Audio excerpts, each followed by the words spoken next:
Well, my workplace warriors, let me ask you something. Has this ever happened to you? You're deep into your job search. You sent out application after application. You've tweaked your resume so many times that you could recite it in your sleep. And still, absolutely nothing. No callbacks, no offers. All you've received is silence. Believe me, I understand. I've been there. And even if that scenario does sound familiar, I want to talk to you today about something or one thing that you can concentrate on while you wait for your interview invite. You see, it's something that a lot of job seekers skip. Having the money talk with yourself before the interviewer even asks you. And yes, I know money talk, it feels awkward. It feels too early, especially when you haven't even had an interview yet. It feels like something you could deal with later. But here's the truth. This is the perfect time for you to identify your ideal salary because waiting until the last minute is exactly why so many people get caught off guard and then they freeze up, or worse, they agree to a number that they later regret. So today, let's fix that together. And this happens because something takes place behind the scenes. Many job seekers don't think about salary until they're staring at a job offer. Um, and by then, they're excited, they're relieved, and they're under extreme pressure to answer fast. So they either blurt out a number they're not sure about, or they just say whatever they think, tell the interviewer that they'll accept whatever the interviewer thinks is fair. And then they hope for the best. So let me share with you something that happened to me early on in my career.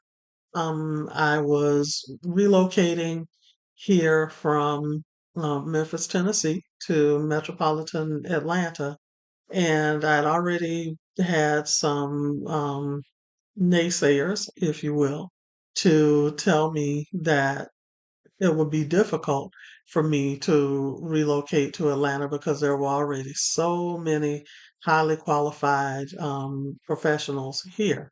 Well, as God would have it, it was not difficult. I came to Atlanta for one in-person interview after having an initial telephone interview and was offered the job after the in-person interview. Well, the recruiter asked me what would my ideal salary be. Instead of giving presenting to him a range, I told him one static number. And guess what? That's what I got. And I'm very grateful, was very grateful then, still am very grateful now for them giving me the opportunity.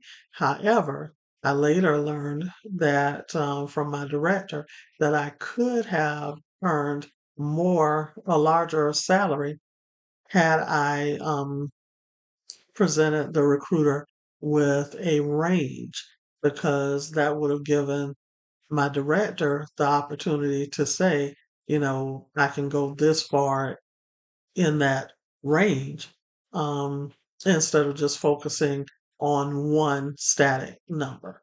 So that was a big learning lesson, learning opportunity for me, and I never did that again. So that's how important. Um, Having the money talk with yourself before the interviews ask you is because you can cheat yourself out of hundreds or even thousands of dollars in earned salary if you don't get this part right. So take heed and know that this shows up everywhere. I've seen it with business analyst interviews, lab managers, project managers. claim supervisors. It doesn't matter the job, the pattern is the same because where there's no plan, there's no confidence and no leverage. And here's the thing, a hiring manager isn't trying to trick you, but they are watching how you handle this moment. So, this is a part of the interview process. They want to see, are you prepared? Do you know your worth? Or are you guessing? So, let's look at the big picture. Think of salary prep as packing for a trip. You wouldn't just show up at the airport with no idea what the weather's like where you're going, right? You check the forecast, you pack accordingly, and although it doesn't guarantee a perfect trip, it keeps you from getting caught off guard or terribly off guard. Salary prep works the same way. It won't guarantee the exact number that you want, but it keeps you from walking into that conversation empty handed and nervous. And here's the real goal, you're not trying to impress everyone, you're trying to walk in ready with a number, with a reason, and confidence to back it up. So, let's look at a few mistakes that we can correct right now. Mistake one is winging it, and that's not having a number at all. If someone asks, what are you looking for? And your honest answer is, I haven't really thought about it, that's a problem. Not because you did anything wrong as a person, but because that answer tells the employer you're not prepared. And it puts them in control of the whole conversation instead of you, who should be. Then there's mistake number two, one number for every job. And that's using that exact same number regardless of the job that you apply to, no matter the company, the location, or the responsibilities. Because remember, private sector salaries are typically different from public sector or government related or nonprofit salaries. So you need to make sure that you are aware of how those types of employer scenarios could impact the salary that you might be offered. And so also think about that a role with more travel, more people to manage, or a tougher workload usually deserves a different number than a smaller, simpler role. Your target should flex a little based on what the job actually asks of you. Then there's mistake number three, not knowing your walkaway point. The third mistake is not knowing your walkaway number, the lowest amount you'd actually accept. Without that number in your back pocket, it's easy to say yes in the moment just because you're relieved to get an offer. Then weeks later, you realize that will not cover your bills, your commute, or your peace of mind. And believe you me, some recruiters can be, they are very skillful in giving you that, shall I say, pie in the sky um, perspective of the job, even though it is lower, the salary that they're offering you may even be lower than what you're currently earning at your current job or the job that you recently left. And so just keep that in mind. That's so important why we need to do that research and be prepared. So let's look at some real examples from some different fields of expertise. So we're going to make it real with these few quick examples. A business analyst might compare the base salary against the bonus structure instead of just looking at the base number alone. A lab manager might weigh a shift differential and benefits package against a slightly higher base pay somewhere else.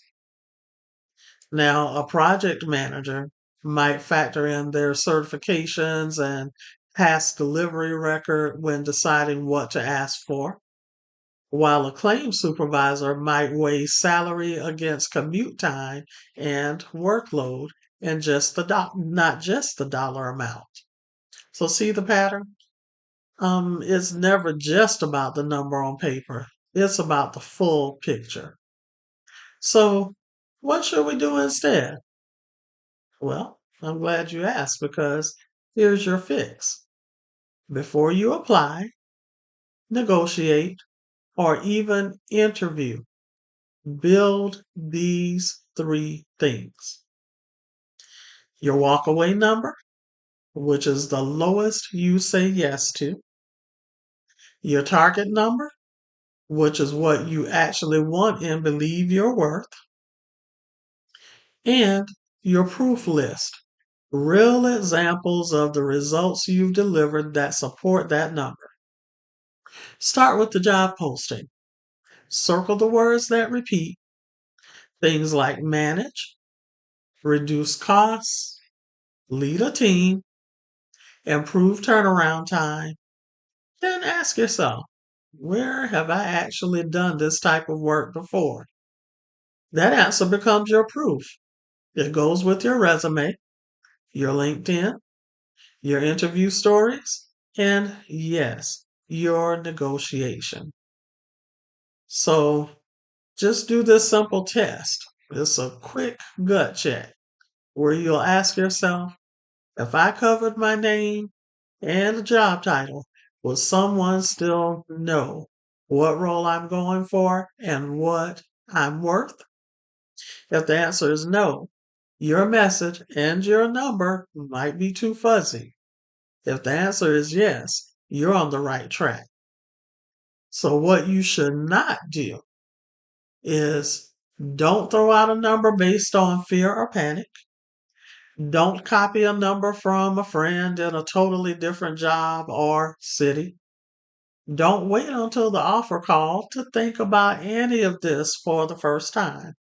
And don't assume being qualified is enough. If you don't speak up with confidence, the offer may reflect that silence. So, I have a 5-minute exercise for you. Here's something you can do right now, today. Pick one job posting that you really want, write down the top 5 things they're asking for, then, next to each one, write a real example of what you've done when you've done that exact duty. If you're struggling to find an example for one of them, that might not be your strongest selling point. And that's okay to know before the interview, not during it. And some common questions that you probably ask yourself, and I know a lot of people ask me from time to time when I'm helping them prepare for their interviews, is what if I'm applying to a few different types of roles? And that's normal. Just make sure each one gets its own numbers and its own proof. Keep a master list of your wins, then pull from it depending on the job. Do I have to redo my whole resume every time? And the answer is no. Usually it's just your headline, your top bullet points, and your summary that need adjusting. The rest of your story stays the same. And another question is, what if I don't have exact numbers to prove my value? You don't always need dollar signs. You can talk about the size of your team, how many customers you helped, how many projects you managed, or how much time you saved. That still counts as proof and can be very, very effective and strong proof. So why does this matter at every career stage? It isn't just for one type of job seeker. If you're early in your career, you can use school projects, internships, or volunteer work as your proof. If you're mid-career, you've got processes you've improved, teams you've helped, and results you delivered. If you're a senior leader, You've got strategy, budgets, and people you led through change. So no matter where you are, the goal is the same. Know your number and know why you deserve it. So here's the truth, friend. Your job search doesn't need more effort. It needs more clarity and more confidence, especially when it comes to talking about money. If you want help figuring out your number and building your proof before your next conversation, check out HRBN Offer, Salary, and Onboarding Strategist.